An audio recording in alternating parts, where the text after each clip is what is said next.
All right, what's good, folks? Jeff London back with another video. Before we jump into the video, folks, do me a favor, hit that like, hit that subscribe button. Today, folks, I got a quick video for you on how to burn fat. Just gonna give you a couple quick tips. I'm gonna make this short. The tip number one is that you wanna make sure you consume protein. If you're ever losing weight, you wanna increase the amount of protein that you're consuming. And there's two reasons why. The one reason is that protein has a thermogenic effect, which basically means that your body works hard to break it down. It has to burn more calories to break down protein.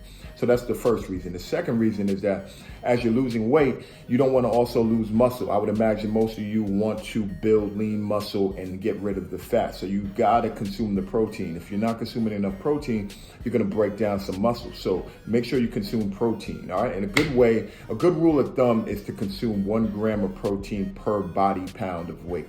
So I'm 220 pounds. So for me, I try to get 220 pounds of protein per day. Do I always get that? No, because I'm super busy. But one thing that helps me are protein shakes. So this is a vegan protein here. I have no affiliation with this company, but it is a good protein. It's Orgain. And there's 20 grams per scoop.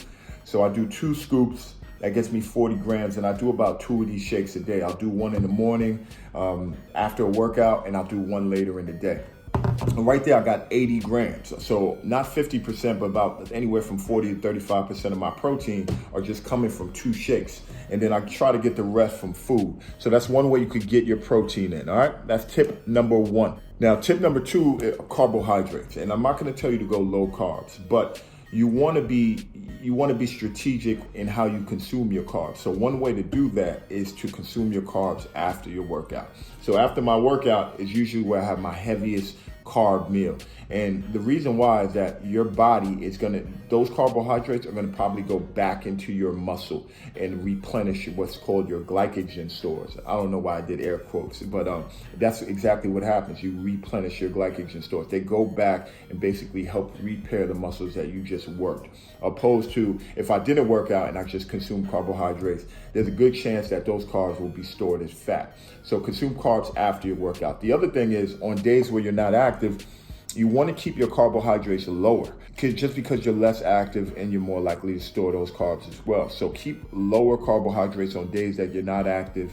And if you do have carbs, I suggest having them earlier in the day. And there's not a ton of science behind this, but I've seen this work on me and other clients. It makes sense to me in the sense that if I'm going to consume a carby meal, I'd rather have that earlier in the day. And then as I'm just being active throughout the day, walking, carrying about my daily activities, I'll be burning those carbs off early in the day, opposed to eating them later in the day and then just going to bed. I'm more likely to store those carbs as fat. So have them earlier in the day. And lastly, if it's a weekend and you're on your day off and you're going out to a brunch or you're going out to a dinner, I would keep my carbohydrates low. I do this all the time. If I know I got to go to a brunch or I'm going to go hang out with some friends, have some drinks, I'm going to save those calories for that event. So if the event is at 3 o'clock, I'm gonna stay low calorie, low carb all day. And then at 3 o'clock, have that meal. And what I found is that I'm able to just stay lean, stay fit without going over and picking up fat if I manage my carbs on days I have events, all right? So that's another strategy for you. The next strategy is your portion size. Sometimes we overeat. So one method to use is the portion size method. I think I have a video on that on my channel. If I do, I'll link to it in the description. But a portion size method is basically where you use your hands to determine your portion. So for your protein portions, you want to use an open palm. Your portion size is going to be the size of your palm. It's easy. You just pull out your portion, you put out your hand. That's your protein portion. Your carbohydrate portions are going to be the size of a closed fist. And then your veggie portions, when you're burning fat, are going to be the size of an open palm. So again, protein open palm, veggies open palm, carbohydrates closed fist. Now, if you're burning fat, I like to do 2 palm portions of protein and 2 palm portions of veggies, and just keep my 1 carbohydrate portion of a closed fist.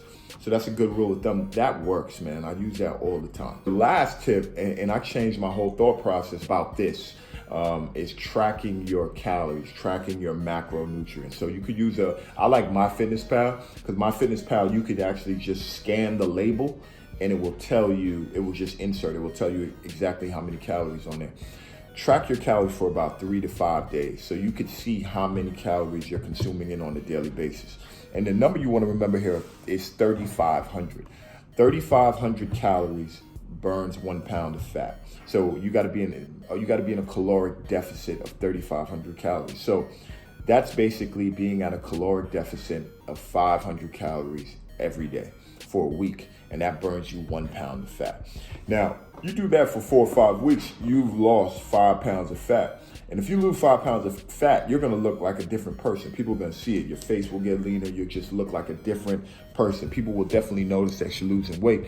And when you track your calories, you can see where you could eliminate things out of your diet to hit that caloric deficit. And the good part about MyFitnessPal is that you can set it up where you say, hey, I want to lose 1 pound a week. And also, folks, so I can look at my diet. I can say, hey, I could get rid of 500 calories here.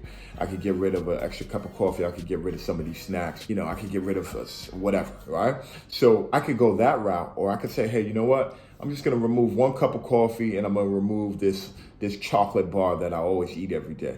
And that's 250 calories. And then I could get the other 250 from exercising. I could do an exercise routine that burns 300 to 500 calories. And I'm at my deficit for the day. All right, folks, so those are a few tips. Look, these are simple tips, man, but they're effective, all right? And it works. I'm telling you from experience. I've helped countless people lose weight. But that's what you want to go with, folks. All right, so hopefully that was helpful. If it was helpful, do me a favor, hit that like, hit that subscribe button. Peace.